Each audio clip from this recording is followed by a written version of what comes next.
Hello my dear friends, and welcome back to another Star Wars news update. We're going to start with something pretty tantalizing, and this would be a great time to put on your speculation hats. I've got mine on. Do you have yours? No? No worries. At some stage we're going to have to put those on the merch store. But no more jibber jabber, let's dive straight in. There has been something of a development concerning the Rey movie. John Boyega and Shang-Chi star Simu Liu have been sparking some conversations. They've both been getting into shape, sharing progress pictures on Instagram, and now they're interacting with one another. They're teasing a project they're both in. They're both going to be sharing center stage in an upcoming show or film. And this is where the speculation starts. Is Simu Liu going to star in the Rey movie, which is set to film in 2025? Is he going to be a Jedi Knight at Rey's Academy? Or is this for the MCU? The interaction went like this. Liu shared a photo of himself training, with a caption, prepping, with a teasing eye emoji, and John responded with 4 smirking emojis. I personally believe this banter and back and forth could mean something big for either franchise. The question is, which one is it for? Some say, it's gotta be Star Wars. We know there have been production issues with the writing process on the Rey movie, but if it's still set to film in just a few months' time, then the actors getting into shape could make a lot of sense. But understandably, with all things surrounding the Sharmino Obaid-Chinoy movie, there is also some skepticism, with others suggesting Boyega's response demonstrates he is simply aware of Liu's return as Shang-Chi, and it's got nothing to do with Star Wars. Shang-Chi and the Legend of the Ten Rings released back in 2021, and the hero hasn't been seen since, although there have been hints he'll be a power player soon. Avengers Doomsday isn't expected to start production until March of 2025, around the same time as the Rey movie, so it could be for either, but I guess him leaving us wondering is the reason for the cryptic post. But the reason fans think it's gotta be for Star Wars is because Simu Liu's response to John was Finn from The Force Awakens, Finn holding the Skywalker saber next to Mars. Does Simu know that John is returning as Finn, this time as a Jedi, and will he be joining him?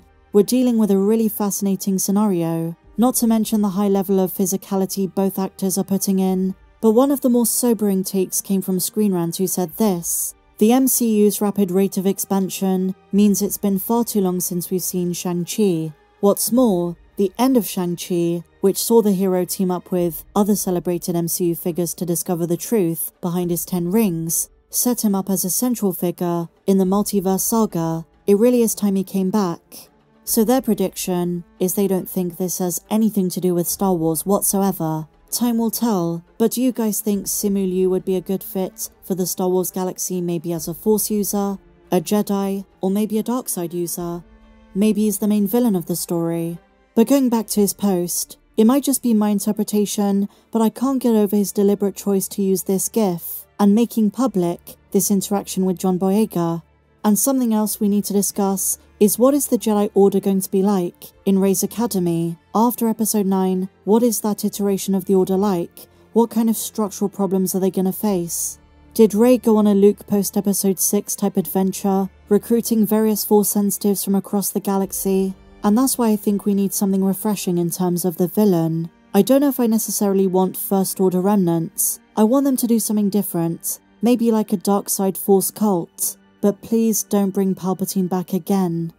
So moving on to our next subject, my dear friends, we have more drama concerning the Acolyte. Now listen, here's what I'm going to do. I'm going to give you my take, which is one you've probably not seen. It's very easy to blow things out of proportion, to go full dramatic, so I want to give you a reasoned take, and maybe give you a unique stance that you haven't heard.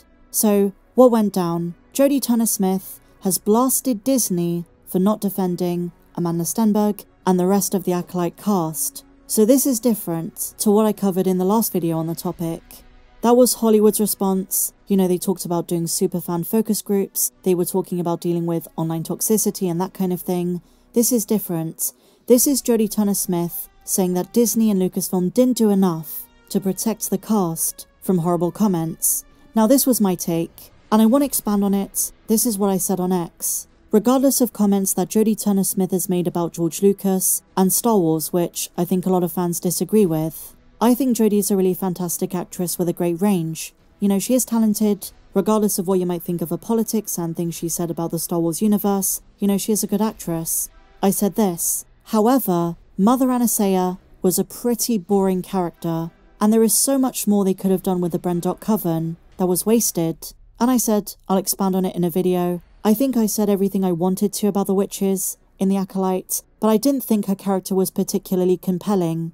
I personally really disliked the third episode with the witch chanting, the direction of both episodes 3 and 7, and for the most part, the criticism that was levied towards the show, towards the characters, towards the witches in those episodes were not attacking the actresses. There are always horrible people online, there are always online trolls. Since the very beginning of the internet, this is nothing new. Across fandoms, there are always some horrible individuals with some very backwards views, but they are not the majority of fans. They're not the majority of fans who are criticizing the substance of the series, and like I say here, they were commenting on how poor the story was, not the actresses. But when it comes to The Acolyte specifically, I think Disney and a lot of these other media outlets are really trying to frame any dislike for the show as hate towards individuals. They're conflating the two things. So there are two things that can be true at the same time. For many fans, was the show bad? Yes. Are the majority of those fans being hateful towards the actors? No. Is there a subsection of fans who are definitely, you know, prejudiced and backwards? Unfortunately, yes. But that's the internet. It's a horrible truth. I've been on the internet for like 20 plus years, and I remember the YouTube days where it was a star rating system, and you rated videos 1 to 5 stars. Before YouTube had very different regulation in terms of service and was being used by media outlets, and before it was mainstream, you should have seen the comments that people got.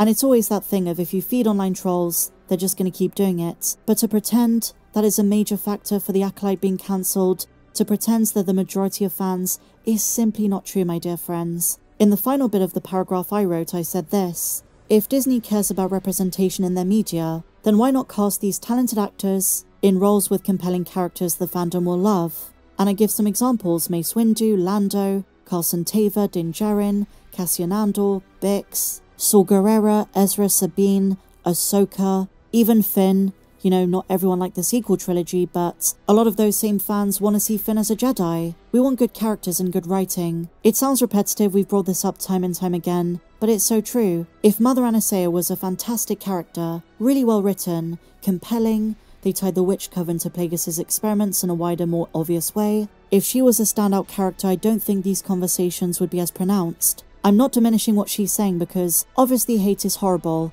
And yes, Lucasfilm and Disney should be doing more to protect their own actors. But remember this, Disney and Lucasfilm are just trying to make money. They care about profit. The Acolyte wasn't profitable, didn't get enough viewership, the budget was enormous. That's the lowdown. But here's the other thing. For those fans saying, well, Lucasfilm should do more about this, they should put out a statement and, you know, condemn the fandom. But look, what is that going to do? At a time for unrelated reasons to any of this, fans are frustrated with the state of Star Wars and Lucasfilm. What good is that going to do? Fans who are going to be like that, horrible individuals who harass others, are not going to be swayed by Disney or Lucasfilm saying, this is not okay, guys. And like I said, the vast majority, for the most part, never even mentioned the actors, let alone went out of their way to say something nasty in their comments. Attacks on creatives and actors is never okay. But when you start lumping in fans who are just saying, you know guys, this wasn't for me, and saying that one of the reasons deep down that we felt this way had to be because of some kind of inner prejudice, I think that's being unfair to fans who really wanted to like the show. Like me. I really wanted to love The Acolyte. Just didn't speak to me. Wasn't my cup of tea. I think characters were let down by the writing of the show. The dialogue definitely could have been worse, but I think the actors did what they could with what they were given. I think Leslie Headland's writing is what let down Amanda Stenberg and Jodie Turner-Smith. But that is basically my take on it. What do you guys think? And what do you make of all of the news we spoke about in today's update? If you enjoyed this video, please be sure to give me a big fat thumbs up, subscribe if you're new, check me out on socials, and may the Force be with you, always.